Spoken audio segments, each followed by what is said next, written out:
সারাদিন ধরে ইসলাম প্রচার করেছেন, খেয়ে না খেয়ে পেটে পাথর বেঁধে।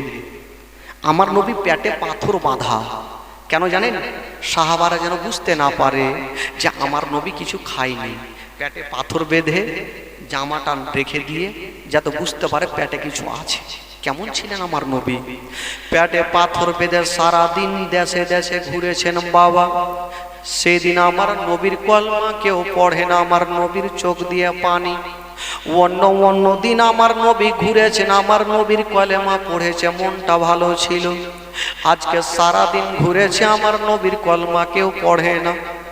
নবী কান্দে পেটে হাত দিয়া, পেটে দানা নাই পানি নাই। আমার নবী আস্তে আস্তে রাস্তা ধরে চলে যাচ্ছেন বাবা।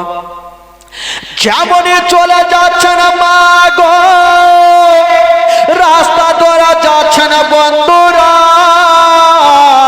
আমার নবী ভাবছেন আল্লাহ আজকে আমি বাড়ি যাব না গো আল্লাহ, যদি আমি বাড়ি যাই আমার মা নাই, যে আমার মা বুক কানে ধরে আদর করবে।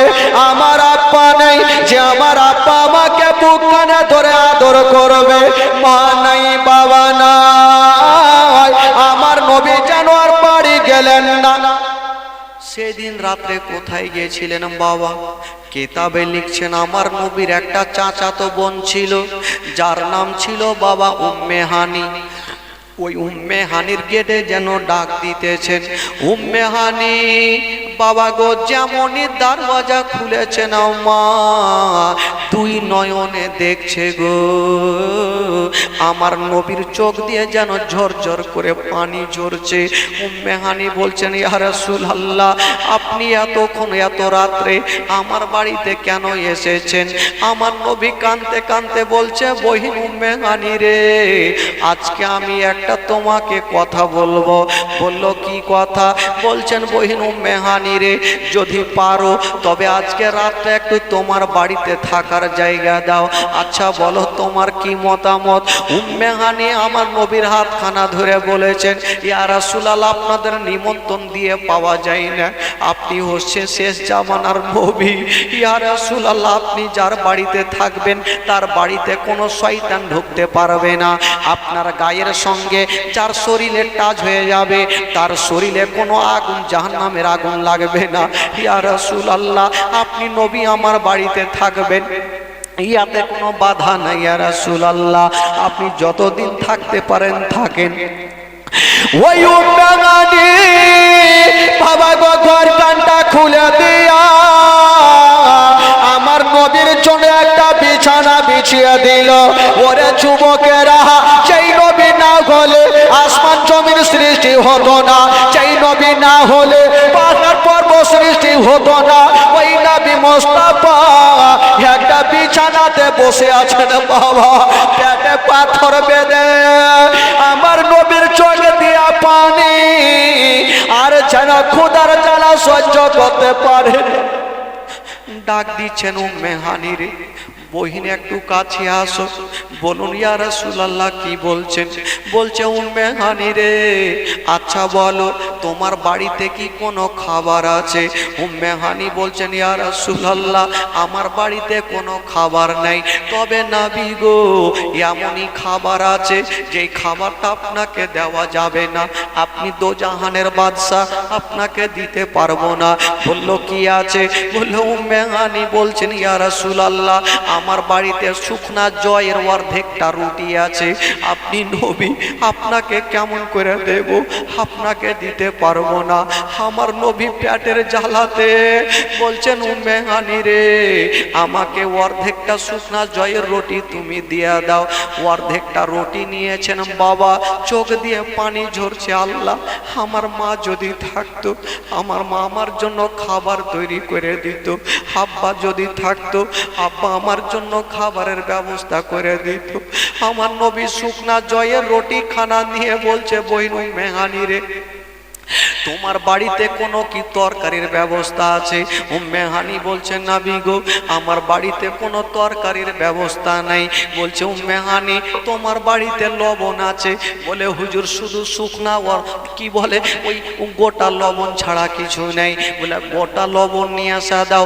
আমার নবীর সামনে গোটা লবণ দিয়েছে। আমার নবী কাঁদতে কাঁদতে বলছে বহিনী রে তোমার বাড়িতে কোনো তেল আছে বলো? বলছে নবী গো বলে লজ্জা দেবেন না, থাকলে আপনাকে বলতে হইতো না, আমি নিজে আপনাকে দিয়ে দিতাম। আমার নবী বলছে উম্মে হানি রে তুমি যাও, আমি এই অর্ধেকটা রুটি করে নেব। আমার নবী বিসমিল্লাহ বলে ওই শুকনা জয়ের রুটি খানা টুকরো টুকরো করে খেয়েছেন বাবা। আর বিছানাতে যেন পড়ে গেছে, চোখটা বন্ধ করে নাই, চোখ দিয়ে টস টস করে পানি ঝরছে। বাবা গো আমার নবীকে কে সান্ত্বনা দেবে? বাবা গো পৃথিবীর কেউ নাই আমার নবীকে সান্ত্বনা দিতে পারে। আমার আল্লাহ বলছে ওরে ফারিস্তারা যাও, আমার নবীর আজকে মনটা ভালো নেই, কেউ সান্ত্বনা দিতে পারবে না। আমার নবীকে আমি আল্লাহ সান্ত্বনা দেব। আমার নবীকে একবার আমার কাছে নিয়ে চলে আসো। বাবা গো আমার নবীর কষ্ট দেখা যায় না। এবার জিবরাইল আমিন ফারিস্তা বলছেন ইয়া আল্লাহ রব্বুল আলামিন আপনার নবী যে ওখানে আছে আপনার নবীকে কিসে করে নিয়ে আসবো? আমার আল্লাহ বলছে যাও, জান্নাতে কারেন্টের গাড়ি রাখা আছে যার নাম হলো বোরাক, ওই বোরাক নিয়ে চলে যাও। জিবরাইল যখন যাচ্ছেন জান্নাতে হাজার হাজার বোরাক রাখা আছে, প্রত্যেকটা বোরাকের চোখ দিয়ে পানি ঝরছে। জিবরাইল বলছে ওরে বোরাক রে তোমরা কাঁদছো কেন বলো? বোরাকগুলা বলছে ও আল্লাহর ফারিস্তা জিবরাইল আমরা জানি নবী একদিন আমার পিঠে চড়ে আল্লাহর কাছে যাবে, আমাদের প্রত্যেকের মনের আশা নবী যেন আমার পিঠে চেপে যায়। আর একটা এসে বলছে নবী যেন আমার পিঠে চেপে যায়। জিবরাইল বলছেন আল্লাহ আমি কোনটা বোরাককে নেব? সবটা তো কান্দে, আমি কাকে নিয়ে যাব? আমার আল্লাহ বলছে জিবরাইল যাও, যে বোরাকটা সবচেয়ে মোহাম্মতের কান্না কান্দে ওই বোরাকটাকে নিয়ে চলে যাও। বাবা গো ওই বোরাকটাকে নিয়ে জিবরাইল যাচ্ছেন। সেই দিন আমার নবী বাবা একটা প্রশ্ন আপনারা করতে পারেন মাওলানা সাহেব সেই দিন কি নবীর বাড়িতে জায়গা ছিল না? যদি ছিল উম্মে হানির বাড়িতে কেন আরাম করছে না? কিতাবে লিখছে বাবা সেই দিন আমার নবী কেন উম্মে হানির বাড়িতে গেলেন? আমার নবী ভালো করে জানে আজকে আমার মনটা ভালো নেই, আমার আল্লাহ ফারিস্তাকে পাঠাবে আমার মনটা ভালো করার জন্য। আমার বাড়িতে যদি আরাম করি আমার বিনা পারমিশন ছাড়া আমার ঘরে ঢুকতে পারবে না। আর উম্মে হানির ঘরে ঢোকার জন্য কোনো পারমিশনের দরকার পড়বে না। এই জন্য উম্মে হানির বাড়িতে আরাম করছেন। এবার আল্লাহর ফারিস্তা জিবরাইল বোরাকটাকে নিয়ে চলে আসলেন। যেমন এসেছেন বন্ধুরা বাইরে বোরাকটাকে রেখে দিয়া বাবা ঘরে ঢুকছেন, দেখছেন আমার দয়ার নবী মুস্তাফা বাবা বসে আছে, চোখ দিয়ে পানি ঝরছে। জিবরাইল চিন্তা করছেন আল্লাহ আমার নবী তো ঘুমিয়ে আছে, জাগাবো কেমন করে? নবীকে যদি ডাক দিই তবে বেয়াদব হয়ে যাবে, আর নবীর সঙ্গে বেয়াদব করা মানে আমার আল্লাহ নারাজ হয়ে যাবে। আল্লাহ নারাজ হয়ে যাওয়া মানে জান্নাত গ্যারান্টি নাই বাবা। সঙ্গে সঙ্গে জিবরাইল কি করছেন আমার আল্লাহকে বলছেন আল্লাহ আমি নবীকে জাগাবো কেমন করে? আমার আল্লাহ বলছেন জিবরাইল আচ্ছা বলো ঠোঁটটা কি দিয়ে বানিয়েছি? আল্লাহ আমার ঠোঁটটা কপুর দিয়ে বানিয়েছেন, কপুর হলো ঠান্ডা। বলে জিবরাইল দেরি করো না, তোমার ঠোঁটটা দিয়ে আমার নবীর কদমে চুমা দিয়ে দাও। আমার নবীর কদমে চুমা দাও, তখনই নবীর ঘুমটা ভাঙবে। জিবরাইল তাই করেছেন বাবা, আমার নবীর কদমে চুমা দিয়া জিবরাইল সাইডে হয়ে গেল। নবী আমার দেখছেন কেউ নাই, আবার চোখটা বন্ধ করেছেন, আবার জিবরাইল চুমা দিয়া আবার সাইডে হয়ে গেল।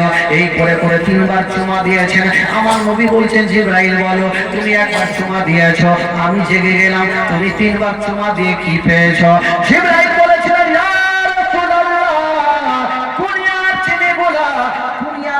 চিনিগুলা যদি এক জায়গাতে মিশিয়ে দিয়ে যতটা স্বাদ হইতো না, আপনার কদমকে চুমা দিয়ে তার থেকে বেশি স্বাদ পেয়ে গেছি।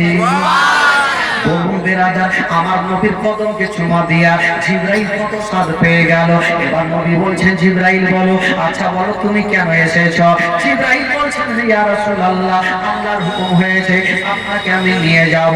আমার নবী বলছে ঠিক আছে। আমার নবী ওযু করলেন, বাবা গো বিছানা পাখা রেখে দিয়া বাবা গো বাইরে থেকে শিকলিটা লাগিয়ে দিয়া আমার নবী চলে যাচ্ছেন। যেমনই বোরাকের পাশে গিয়েছেন আমার নবী জিজ্ঞেস করছেন জিবরাইল, আচ্ছা আমাকে আল্লাহর কাছে নিয়ে যাবে, কিসে করে নিয়ে যাবে? বলছেন ইয়া রাসূলুল্লাহ, এই যে দেখুন আপনার জন্য কারেন্টের গাড়ি রাখা আছে। বাবা গো, ওই বোরাক কতটা গতি বেগে চলতে পারে কিতাবের মধ্যে লিখছে বাবা, বোরাকের চোখের দৃষ্টি যত দূর যায় বোরাকের এক ধাপ হয়। চোখের দৃষ্টি যত দূর পর্যন্ত যায় বোরাকের এক ধাপ হয়। বলুন বোরাক কত জোরে যেতে পারে? বেরাদার বন্ধুরা, আমার নবী বলছে জিবরাইল, আমি তো বোরাকে যাব, তুমি কিসে যাবে বলো? জিবরাইল নিজের পাওয়ার দেখে বলছে ইয়া রাসূলুল্লাহ, আমার জন্য কারেন্টের কোনো গাড়ি লাগে না, আমার আল্লাহ 300 খানা পাখা দিয়েছে, একবার যদি হিলিয়ে দে আমি কারেন্টের গাড়ির আগে পৌঁছে যাব। আমার নবী বলছে জিবরাইল, তোমার পাওয়ার তুমি আমাকে দেখাচ্ছ? আমার নবী বলছে জিবরাইল, তবে আমার পাওয়ার তুমি শোনালাও, তোমার মতো 1000 জিবরিলের পাখা যদি একই সঙ্গে সেট করে দেওয়া হয় তবু আমার গাড়ির সমান তোমার গাড়ি চলবে না। তোমার মতো জিবরিলের 1000 পাখা যদি সেট করে দেওয়া হয় আমার গাড়ির মতো তোমার গাড়ি চলবে না। তো জিবরাইল বলছে নবী গো, একটু আপনার সঙ্গে যাওয়ার জন্য অনুমতি দিবেন? ঠিক আছে চলো। বাবা গো, এবার আমার নবীকে নিয়ে যাচ্ছেন। প্রথম গেলেন বাইতুল মুকাদ্দাসে। হাদিস শরীফে ভালো করে জানে, বাইতুল মুকাদ্দাসে গিয়ে 2 রাকাত নামাজ পড়লেন। নামাজ পড়ার পর আবার পৌঁছে গেলেন সিদরাতুল মুনতাহা। ওখানে গিয়ে জিবরাইল দাঁড়িয়ে গেল। আমার নবী বলে জিবরাইল চলো। জিবরাইল বলছেন ইয়া রাসূলুল্লাহ, আমি এখান থেকে এক কদম যেতে পারবো না। বলল কেন? বলে আল্লাহ গো ইয়া রাসূলুল্লাহ, আমি যদি এখান থেকে যাই আমার 300 খানা পাখা জ্বলে ছারখার হয়ে যাবে। আমার পাওয়ারে পর্যন্ত আছে। আমার দয়ার নবী মুস্তাফা বলেছিলেন জিবরাইল, তবে শুনে নাও আমার পাওয়ার। ও জিবরাইল, তোমার জন্য এটা নতুন রাস্তা হতে পারে, কিন্তু আমার জন্য এটা হইল পুরানা রাস্তা। এটা আমার পুরানা রাস্তা। জিবরাইল বলে ইয়া রাসূলুল্লাহ, আমি জানি। তাহলে আমার নবী আরো আল্লাহ পাকের সঙ্গে দেখা করেছেন, একটু শর্টকাটে নিয়ে যাই। আমার নবী গেলেন আর সে আজামে গেলেন। বাবা গো, রফরফ বলে জিনিসের নাম, সেটাতে গিয়ে আমার নবী বেরাদার কিতাবে লিখছেন যে আমার নবী জুতা খুলতে যাচ্ছেন। আমার আল্লাহ বলছেন নবী গো, তোমাকে জুতা খুলতে হবে না, এই জন্য হবে না আমার আরো সে চাইতে তোমার জুতার দাম বেশি আছে। আমার আরশের চাইতে তোমার জুতার দাম বেশি আছে। নবী গো, আপনি জুতা পরে চলে আসেন। ও যুবকেরা, এবার আমার নবী চলে গেলেন। তারা বলছেন নবী ডাইরেক্ট আল্লাহকে দেখে নাই, পর্দা থেকে দেখেছিল। বাবা গো, এটা ভুল কথা। আমার নবী যখন আল্লাহ পাকের সঙ্গে কথা বলেছেন কোনো পর্দা ছিল না, ডাইরেক্ট আল্লাহ পাকের সঙ্গে আমার নবী কথা বলেছে। আচ্ছা, আমার নবী যে গেলেন, আচ্ছা বলুন আমার নবী কত হাজার কথা বলেছেন?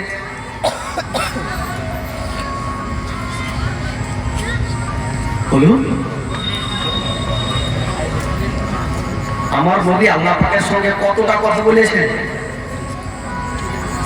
কাউরি মনে নেই?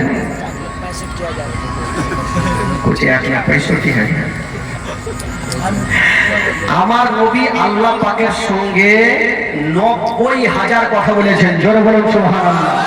আরো জোরে। কত হাজার? কত হাজার? 90,000 কথা বলেছেন। এবার 90,000 কথা বলে আমার নবী চলে আসবেন। আমার আল্লাহ আমার নবী জিজ্ঞাসা করছেন, আল্লাহ এখন আমি এখান থেকে যাব জমিনে, তো সাহাবায়ে কিরামদের সঙ্গে আলোচনা করবো, আমি আল্লাহর সঙ্গে দেখা করেছি। তারা জিজ্ঞাসা করবে যে আমাদের জন্য কি নিয়ে আসলেন? তখন আমি কি বলবো? আমার আল্লাহ বলছেন নবী গো যাও, তুমি যখন এমন কথা তুমি তুলে ধরেছো যাও, আমি আল্লাহ তোমার উম্মতের জন্য 50 ওয়াক্ত নামাজ ফরজ করে দিলাম। কত ওয়াক্ত নামাজ? কত ওয়াক্ত? আজ আমরা কয় ওয়াক্ত পড়ি? তো 50 ওয়াক্ত নামাজ আমার নবী নিয়ে চলে আসবেন। তো আমার আল্লাহ জিজ্ঞাসা করছে নবী গো, আচ্ছা তুমি তো আমার কাছে নামাজ নিয়ে যাচ্ছ, তুমি যে আসলে তো আমার জন্য কি নিয়ে আসলেন? চলছে কথা চলছে, তো তুমি তো আসলে আমার জন্য কি নিয়ে আসলেন? আমার নবী বলছেন আল্লাহ আমি যে জিনিসটা নিয়ে এসেছি আপনার আটখানা জান্নাতে পাওয়া যাবে না। জোরে বলুন সুবহানাল্লাহ। আমার আল্লাহ বলছে আমার জান্নাতে নেই তো কি নেই? আমার জান্নাতে তো সবই আছে। আমার আল্লাহ বলছেন আমার জান্নাতে কি নাই? বলছেন আল্লাহ গো আপনার আটখানা জান্নাতে ওই জিনিসটা নাই, ওই জিনিসটা আমি নিয়ে এসেছি। বললো কি? তখন আমার নবী বলছেন আমি ওই জিনিসটা নিয়ে এসেছি আত্তাহিয়াতুলিল্লাহি ওয়াস সালাওয়াতু ওয়াত তাইয়্যিবাত, এই জিনিসটা আপনার আটখানা জান্নাতে পাওয়া যাবে না। ও ঠিকই তো কথা, এই জিনিসটা তো নেই বাবা গো। এবার আমার নবী 50 ওয়াক্ত নিয়ে যাচ্ছেন নামাজ। তো প্রথম আসমানে মুসা আলাইহিস সালামের সঙ্গে দেখা। উনি বলছেন ইয়া রাসূলুল্লাহ আপনি তো আল্লাহ পাকের সঙ্গে কথা বলে যাচ্ছেন, তো আপনার উম্মতের জন্য কি নিয়ে যাচ্ছেন? বলে 50 ওয়াক্ত নামাজ। বলছে হুজুর আপনাকে একটা কথা বলবো। হ্যাঁ বলো। বলে 50 ওয়াক্ত নামাজ জিন্দেগিতে পড়তে পারবেন না, আপনি যান আর কিছু কমিয়ে নিয়ে আসেন, কারণ 50 ওয়াক্ত নামাজ পড়ার ক্ষমতা কাউরি নেই। আমার নবী গেলেন, বলছেন আল্লাহ আপনি 50 ওয়াক্ত নামাজ দিয়েছেন আল্লাহ গো, আল্লাহ সেখান থেকে কিছু মাইনাস করে দেন, আমার উম্মত পড়তে পারবে না। আমার আল্লাহ বলছেন যাও ও গো নবী আমার, যখন তুমি বলেছো যাও যাও, ওই 50 থেকে আমি 5 ওয়াক্ত নামাজ মাইনাস করে দিলাম।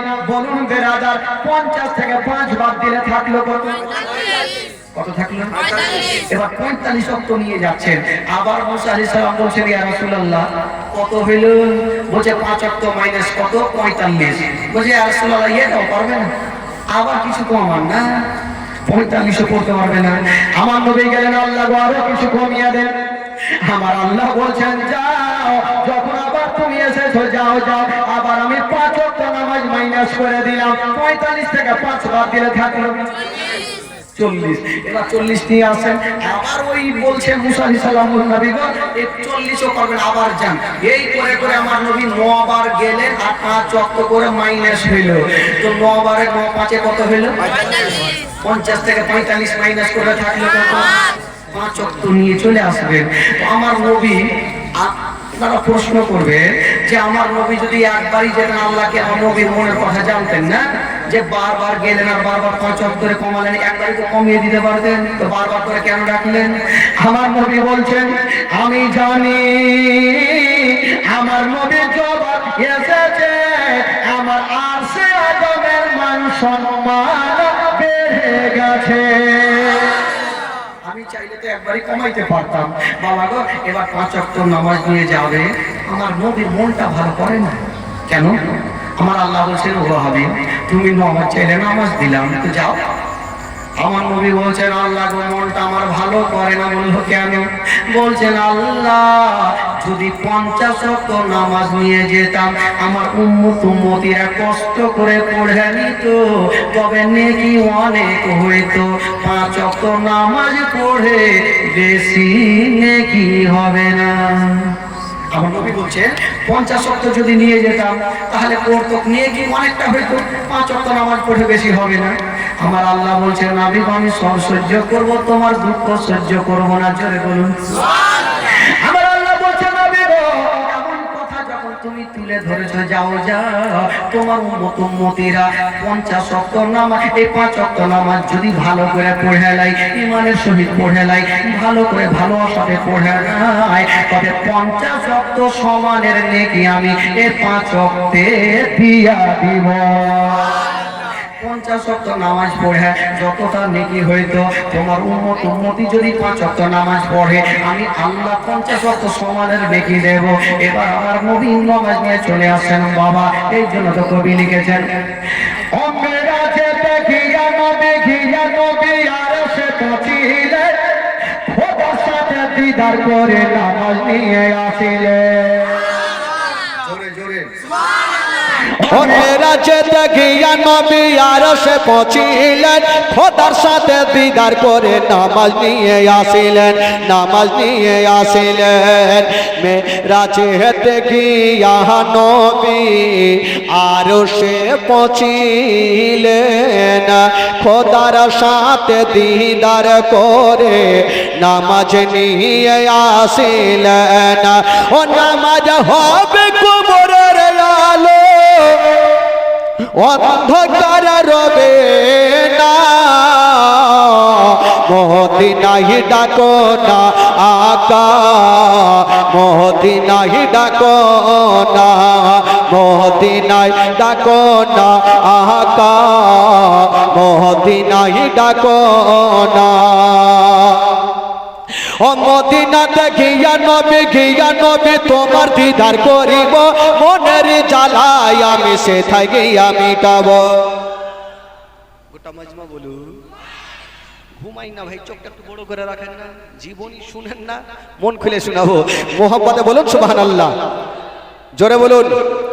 ও মদিনাতে গিয়া নবী তোমার দিদার করিব, মনের জ্বালায় আমি সেথায় গিয়া মিটাবো, সেথায় গিয়া মিটাবো। মদিনাতে গিয়া নবী তোমার দিদার করিব, মনের জ্বালায় আমি সেথায় গিয়া মিটাবো। ও তোমায় না দেখিলে শান্তি পাবো না, মদিনায় ডাকো না আকা, মদিনায় ডাকো না, মদিনায় ডাকো না আকা, মদিনায় ডাকো না। ও কেমন মদিনা যাব প্রাণে আর সহে না, টানা যদি পেতাম আমি উড়ে যেতাম মদিনা। ও কেমন মদিনা যাব প্রাণে আর সহে না, টানা যদি পেতাম আমি উড়ে যেতাম মদিনা, উড়ে যেতাম মদিনা। কেমনে মদিনা চাহবো প্রাণে আর সহে না, ডানা যদি পেতাম আমি উড়ে যেতাম মদিনা। ও তোমায় না দেখিলে শান্তি পাবো না, মদিনায় ডাকো না আকা, মদিনায় ডাকো না, মদিনায় ডাকো না আকা, মদিনায় ডাকো না। জোরে বলুন সুবহানাল্লাহ। আমার নবী কয় ওয়াক্ত নামাজ নিয়ে যাচ্ছেন ভাই? কয় ওয়াক্ত? প্রথম কয় ওয়াক্ত দিয়েছিল? তো 50 ওয়াক্ত নামাজ লোক পড়তে পারতো? 5 ওয়াক্ত তো পড়তে পারে না, তো 50 ওয়াক্ত নামাজ কি করে পড়বে? আমার আল্লাহ বলল, যাও আমি তোমার উম্মতিদের জন্য 5 ওয়াক্ত নামাজ ফরজ করে দিলাম। বাবা গো, আমরা তো 5 ওয়াক্ত নামাজ পড়ি। বলছিলাম বাবা গো, এই নামাজের জন্য আচ্ছা প্রথম নামাজ আমাদের কোনটা ভাই? ফরজ নাকি ফজর? আচ্ছা ফজরের জন্য 500টা টাকা একটা কেউ দিতে পারবেন ভাই? টাকা তো নিব না, কিন্তু মন মানছে না ভাই। আজকে ভাবছি যে জীবনী শুনিয়ে যাব, কিন্তু আজকে তো শেষ জীবনী, জিলাপি ওদিকে তৈরি হয়ে গেছে। হবে না ভাই 500টা টাকা একটা 5 ওয়াক্ত নামাজের জন্য 500টা টাকা একটা কেউ হবে না? এদিক থেকে 5 ওয়াক্ত নামাজের জন্য ফজরের জন্য দিয়েছেন 500 টাকা। আচ্ছা জোহরের জন্য একটা কেউ দেন 500 টাকা। জোহরের জন্য কেউ হবে না? আগে খালা ঝোলা লিয়া পালা, খালা তো এদিকে নাই। হ্যাঁ, এদিকে কোনো মা নাই যে কোরআন শরীফ মাগো মাত্র 30 পারা, প্রথম পারার জন্য 200টা টাকা একটা কোনো মা আছেন? কমিটি ভাই একটু জান একটু জান মা বহিনেরা, মাত্র 200টা করে টাকা একটু দেন তো দেখি খালা। একটা কোনো আছেন? হাত তুলেন তো দেখি। প্রথম পারার জন্য মাত্র 200টা টাকা, একটু কষ্ট করে দিয়ে জবরদস্ত নেবেন, একটু মন খুলে 200টা টাকা ইনশাআল্লাহ আজিজ কোরআন শরীফের জন্য মাত্র 200 করে টাকা। 5 জন মা 10 জন মা একটু চট করে দিয়ে যান তো দেখি খালা। এই যে আরেকটা দিয়েছে, এই যে আরেকটা আমার চাচা এলিশ চাচা দিয়েছে 500 টাকা। তবে কত হইল? ফজর জোহর আসর হইল। আচ্ছা মাগরিবটা কেউ হবে না? মাগরিবটা কেউ বাকি নেই? দিবে না ভাই? একটা হাত তুলে চট করে দেখি। মাগো আপনাদের মধ্যে কেউ 200টা টাকা একটা কেউ হবে না? একটু হাত তুলে, এই যে ডাকেন, কমিটি আছে, একটু ডাকেন খালা। আমি জানি একটু কষ্ট করে দেন, মাত্র 200 করে টাকা কোরআন শরীফের জন্য। এই যে আমার চাচা, আমার কেতাবুদ্দিন চাচা হাজী সাহেব, উনি দিয়েছেন মোটামুটি 500 টাকা। তবে মাগরিব হয়ে গেল, থাকলো শুধু ঈশার নামাজের জন্য। আর একটা কেউ হবে না 500 টাকা? ভাই আপনাদের মধ্যে ছেলেদের মধ্যে একটা কেউ হাত তুলেন চট করে দেখি। আমি জানি ভাই একটু কষ্ট করে দিচ্ছেন, মন খুলে প্রাণ খুলে। এ তো হয়ে গেল, ঈশা হয়ে গেল, এবার সবই তো হয়ে গেল। এই মামু কোনটা মামু? মামু আমার এঠে আছে, মোটা ছোটা মামু। আচ্ছা একটা কেউ আর হবে না ভাই? জুম্মার জন্য দেন একজন। আচ্ছা জুম্মার জন্য 500 টাকা একটা কে হবে না? আহারে সবই তো হবে রে, জুম্মার জন্য হবে না? এই তো চলে আসলো জুম্মার জন্য, সুবহানাল্লাহ। আচ্ছা জুম্মার জন্য তো হয়ে গেল, এবার জানাজার লেগে দিন। বাবে আগে আগে কে মরে গেল রে, কে মরে গেল? জানাজার লেগে টাকা চাইছে। আচ্ছা ভাই মরেনি, কখন মরবে জানি না, আজকে দিয়ে দিন দেখি 500 টাকা। কে ভাবে যে আমাকে মরতেই হবে? 500 টাকা দেন ভাই, একটা হয়ে যান দেখি। সবই হইলো, 5 ওয়াক্ত নামাজ হইলো, যা কি বলে জুম্মা হইলো। আচ্ছা যাকে জানাজাটা বাদ দেন, বছরে 2টা তো ঈদ হয় না? 2টা ঈদ হয়, একটা রোজার ঈদের জন্য নামাজ তো আছে, ঈদুল ফিতরের নামাজ। 500 টাকা দেন দেখি, উঠান দেখি হাত। আরে ওইটাই তো খুশি, সুবহানাল্লাহ, খুশির দিন। একটু চট করে হাত তোলেন ভাই, মন খুলে প্রাণ খুলে। মাত্র 500 টাকা ঈদুল ফিতরের জন্য, একটা কোনো যোগ্য বেটা একটু হাত তুলবেন। আমি জানি মাগো আপনারা একটু বেশি করে দেন খালা, লক্ষ্মীর ভান্ডারের টাকাগুলো দিয়ে দেন, না হলে কালকেই বলবো দোয়া করবো যেন লক্ষ্মীর ভান্ডার টাকা খালা বন্ধ করে দিবেন। যা দিবেন দেন, না হলে বন্ধ করে দিবেন।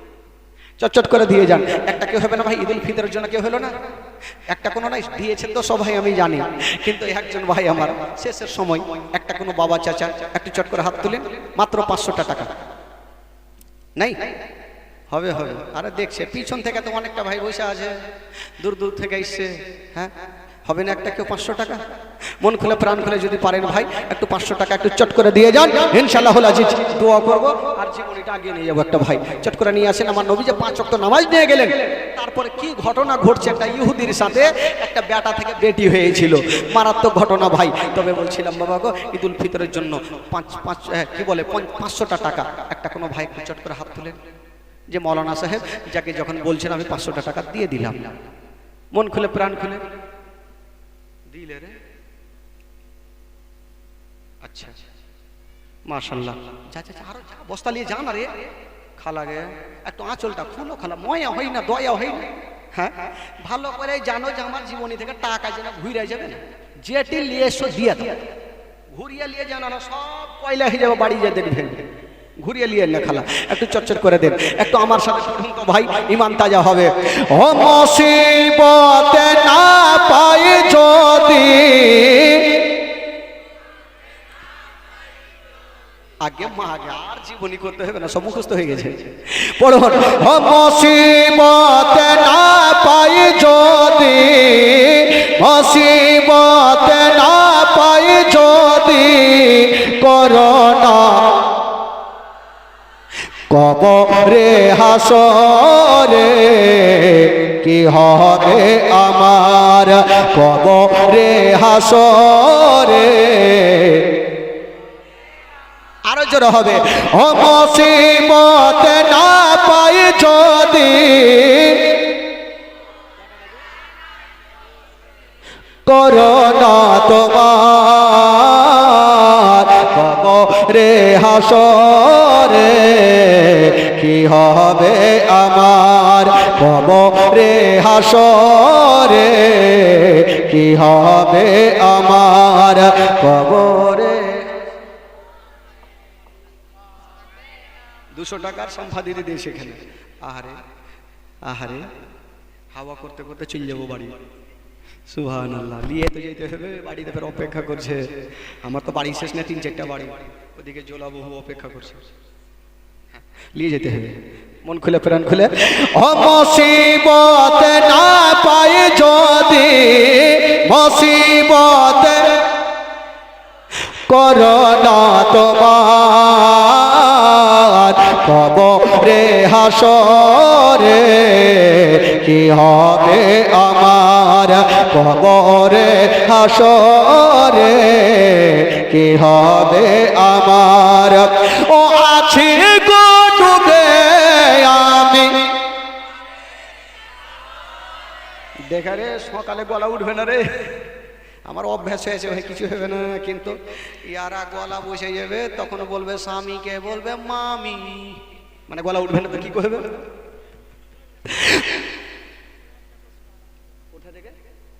হায়দ্রাবাদ থেকে 500 টাকা দিয়েছে ওই আছি গো ডুবে আমি পাপের সাগর না জানি কি হবে ও পাহাড়ে হাসরে আছি গো ডুবে আমি পাপের সাগর না জানি কি হবে ও পাহাড়ে হাসরে তোমারে সুপারিশ বিনে তোমারি কেমনে হব পার কবরে হাসরে কি হবে আমার কবরে হাসরে কি হবে আমার ও মুসিবত না পাই যদি মুসিবত করোনা তোমার কবরে হাসরে কি হবে আমার কবরে হাসরে হবে আমার কবরে হাসরে কি হবে আমার সুবহানাল্লাহ বেরাদার বন্ধুগণ আচ্ছা বলুন তো আমার নবী কয় ওয়াক্ত নিয়ে যাচ্ছেন জোরে বলুন আল্লাহ পাকের সঙ্গে কত হাজার কথা বলেছেন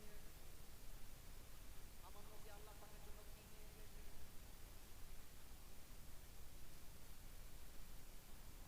মুখ কত প্লেটের মতো চলছে আজকাল দেখবেন কেউ সুরা